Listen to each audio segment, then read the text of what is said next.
Sons of Rome, sons of the Republic, today we do not fight for riches. We do not fight for glory alone. We fight for the honor of every stone set by our fathers, for the blood shed by our ancestors, for a future where no Roman fears the shadow of another. We stand not as men of one town or one family, we stand as Rome itself, and today Rome does not yield. Today we crush the last of the Etruscans. We erase their name from these lands with fire, with steel, and with courage. Forward, soldiers of Rome, forward for destiny. History is not set in stone.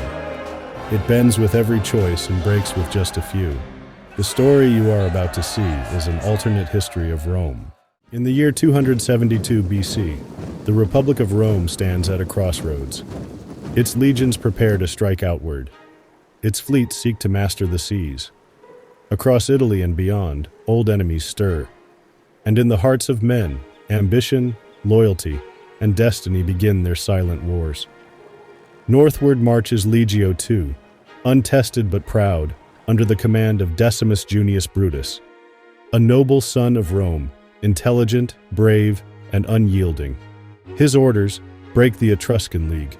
His ambition, to forge a name worthy of Rome's eternal glory. At sea, Classis Misenensis returns to port. Its commander, Publius Sulpicius Galba, dreams of a navy strong enough to carry Roman banners across every ocean. But dreams alone will not build ships. Galba must win Senate favor, or see Rome's future left vulnerable to the tides. Beside him stands Sextus Vibius Crispus, the Seahawk, young, bold, eager to prove that glory lies not just on land, but across the endless blue. And in the south at Cosentia, Legio I holds steady under the gaze of Gaius Valerius Corvus, the Southern Shield. A veteran of countless campaigns, Corvus waits, silent and steady. His sword remains sheathed, for now. Among his ranks rides Quintus Marcius Laevinus, the Silver Rider, a man who sees caution as a shackle and destiny as a prize to be seized. But northward, first blood must be drawn. On a rocky hilltop, the Etruscans gather, a desperate force clinging to fading power. One infantry unit, a handful of javelin men. Their general rides among them, grim and defiant. Decimus forms his lines, missile troops to soften the enemy ranks, Hastati ready to drive the blade deep. His cavalry held in reserve, awaiting the perfect moment to strike. The Etruscans, seeing their death creep closer with every heartbeat, break formation and charge. Decimus meets them with Roman steel. The Hastati advance to the front and meet the charge. Blades flash, shields grind.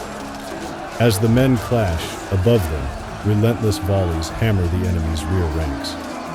The enemy skirmishers break and flee due to the overwhelming onslaught of missiles. Their general, surrounded and alone, fights to the bitter end. But courage cannot turn the tide. Victory comes swiftly. Rome's first blood is drawn. But Decimus knows this was only the beginning. Decimus Junius Brutus wasted no time. In driving rain, the legion met a second Etruscan force. Hastati's shields gleamed wet with blood and water. Missile volleys turned the fields to butchery. The enemy broke and fell before Rome's steel. Victory was swift, brutal, absolute. With Velathri fallen, the path to final victory lay north. Decimus raised new banners, and fresh recruits began swelling the ranks of Legio II. Toward Ariminum they marched, where the last Etruscan stronghold awaited its doom. Under leaden skies, Legio II encircled Ariminum. No mercy would be given, no quarter asked. The Etruscans would be removed from mainland Italy for good. Southward, alarms were raised. Scouts reported dark sails upon the sea, a Carthaginian fleet gliding toward Neapolis. Rome's southern shield was called north. Gaius Valerius Corvus gathered what men he could find and set his legion into motion. Rome's fears proved well-founded. The dark sails of Carthage descended upon Neapolis. Legio I, despite their haste, could not reach the city in time. Only the garrison and a skeleton fleet remained to stand against the tide. Within Neapolis, the garrison commander gathered what men he could. The army formed up at the town center. From the harbor, the garrison fleet returned to shore. Marines, dripping and breathless, sprinted to join their brothers in arms. Every sword would be needed. The Carthaginians came ashore in waves, disciplined, ruthless.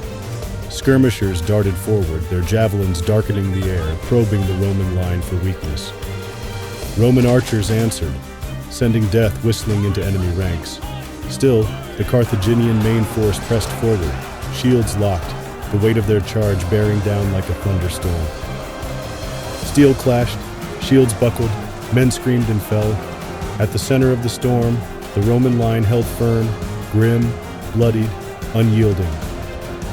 The garrison commander made a bold choice to attack. Men began to pour out of the town center from multiple sides in a flanking attempt.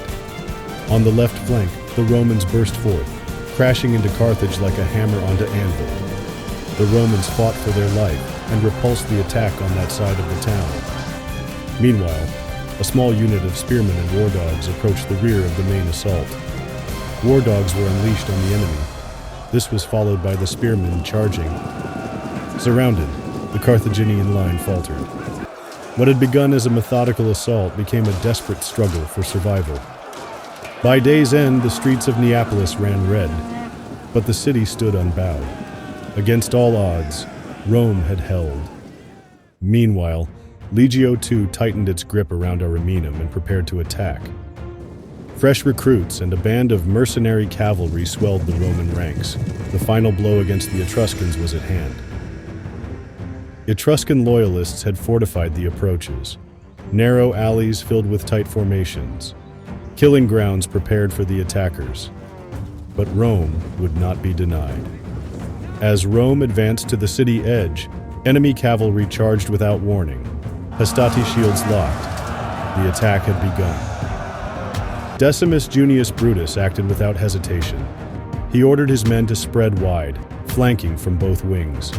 Every street would become a battlefield. The streets ran with blood. Shield met shield, sword met bone. From the flanks and rear, Roman strength surged. Roman infantry began to work their way around the town and flank the enemy lines. The mercenary cavalry, ruthless and unrelenting, smashed into the enemy's exposed backs, trampling them underfoot without mercy. Unit by unit, the Etruscan resistance began to fall apart. The defiant Etruscan general and his remaining cavalry made their last stand at the town port. Heavily outnumbered, the Etruscan general led a final desperate charge. His cavalry hit a group of Hastati hard, but more and more reinforcements arrived and surrounded the general. One by one, they fell. They began to retreat, but ran into more infantry. A few riders managed to escape along with many horses without riders. The banners of the Etruscan League sank into the dust. Mainland Italy was Roman. But new enemies gathered beyond the sea, and darker wars still loomed on the horizon.